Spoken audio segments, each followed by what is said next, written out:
I want to tell you something that's going to sound backwards. The smarter you are, the worse you are at spotting red flags. Not because intelligence fails you, but because intelligence gets hijacked. It gets used for the opposite of what you think it is doing. Over the years, I've sat across from IIT graduates, doctors, founders, people who lead teams of 400, people who negotiate crores of business every single quarter, and I have watched more times than I can count brilliant people explain away something that they saw very clearly in real time and chose to ignore them anyway. Not people who lacked information, but people who had all the information and still walked forward. If you have ever looked back at a relationship, a job, or a business decision and thought to yourself, I knew exactly what was going on and I did it anyway, then this video is for you. Because that feeling is not a character flaw. It's a very specific, well-documented psychological mechanism. And once you understand how it works, you can actually catch it before it costs you one more year. So, let's talk about why your intelligence, the very thing you're proudest of, might be working against you. My name is Dr. Shyam Ragav. I'm a psychologist. Let's get started.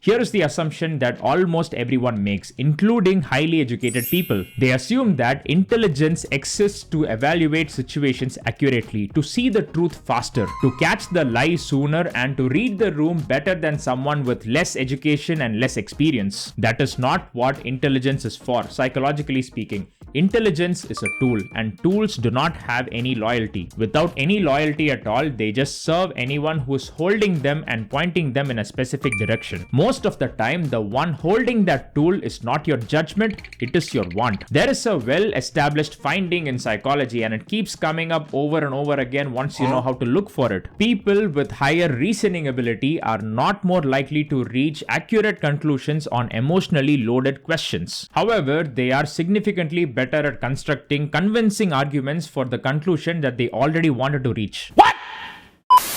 This is so good, I'm gonna say it again. Intelligent people are significantly better at constructing convincing arguments for the conclusions that they already wanted to reach. Being smart doesn't make you better at finding the truth when the truth is inconvenient. It just makes you better at building the case for the version of truth that you would prefer. So when you already want the relationship to work, when you already want the job offer to be the right move, when you already want your business partner, your co-founder, your prospective spouse to be trustworthy, your intelligence doesn't quietly step aside and let you see things clearly. It goes to work, it finds the exceptions, it builds the arguments, and it reframes the evidence. Think of this like hiring the most expensive lawyer in your city. That lawyer is brilliant.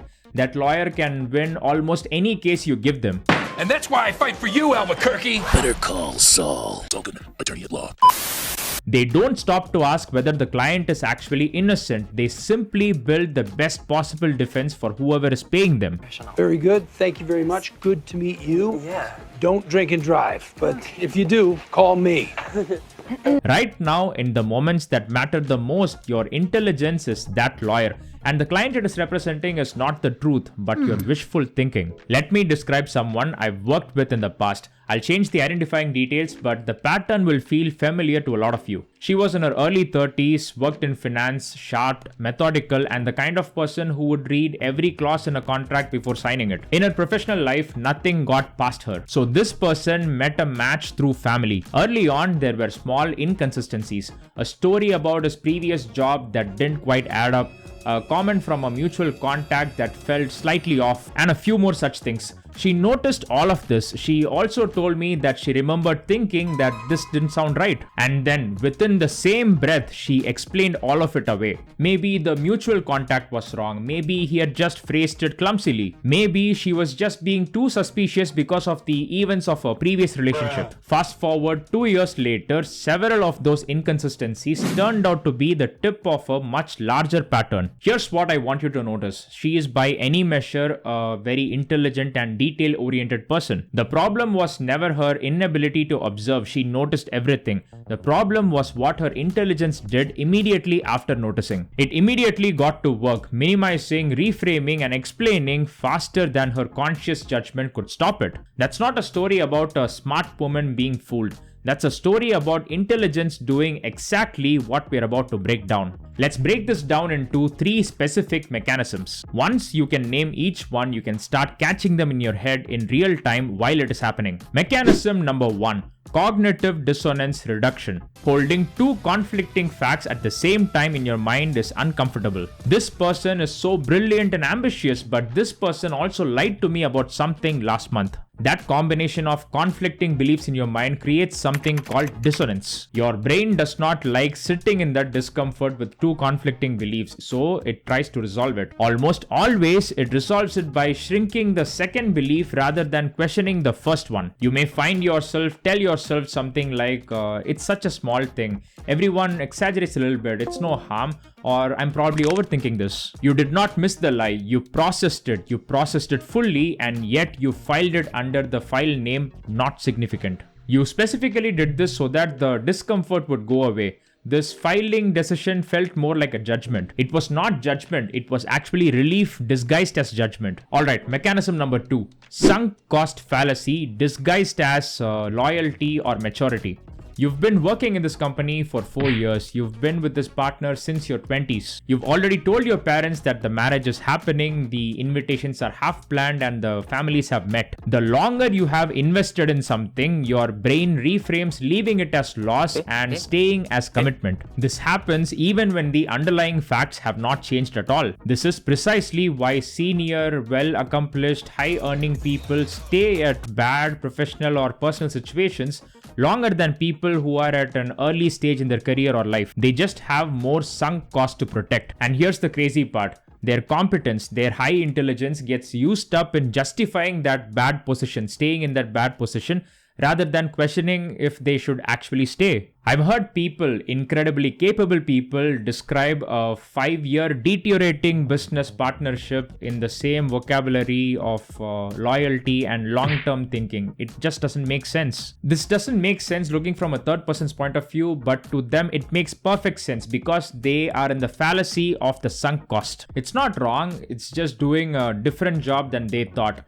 It's protecting the investment rather than the outcome. Alright, mechanism number 3. Exceptionalism bias. This one is very specific to high performers, which is why it is interesting. It sounds like this in your own inner voice. I'm too experienced, too self-aware, and too educated to be fooled by something so obvious. That very belief is the vulnerability to being fooled. Think about who actually gets blindsided most often. It is very rarely naive people. Naive people tend to be a little more cautious because they have this belief that they are missing something. The people who get most taken aback by surprise are the ones whose self-image did not leave any room for the possibility. We all identify ourselves with certain beliefs, right? So if part of your identity is I read people well or I don't make bad decisions, then what happens is you subconsciously start protecting that identity. And sometimes this happens at the direct cost of the truth sitting right in front of you. The credentials, the track record, the years of making good decisions, none of this makes you immune. If anything, it actually raises the stakes of admitting that you are wrong, so you're not gonna admit it. I want to be specific about why this pattern shows up more, not less, in high-earning, highly educated professionals. Because it is counterintuitive, and I think it is the part that most people watching this need to hear. If you have built your identity around being the person who makes the smart call, who gets in the right college, who took the right job, who made the right investment, then every decision you make carries an invisible second layer. It is not just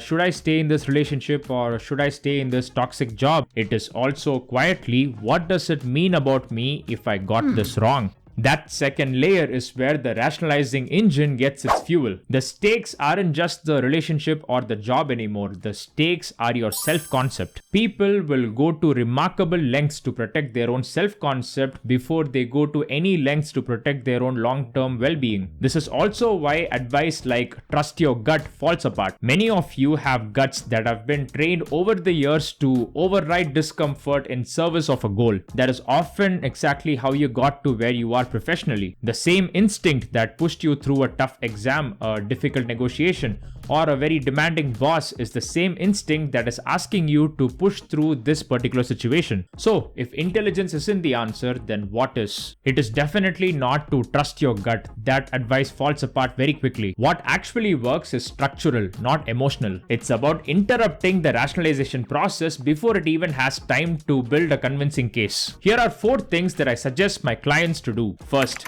write the red flag down the moment you notice it before you start explaining it away. One line, no context, no justification, in a note on your phone. This matters more because rationalization needs time to construct a narrative. If you capture the raw observation before the narrative is being built, you have something honest to come back to before the lawyer in your head gets a chance to build the case. Okay, second, outsource the read to someone with zero investment in the outcome. This shouldn't be your best friend who's excited for you. It shouldn't be your parents who want the marriage to go ahead or the deal to happen. It should be someone who gains nothing and loses nothing from your decision and the outcome anyway. Investment is actually what distorts judgment.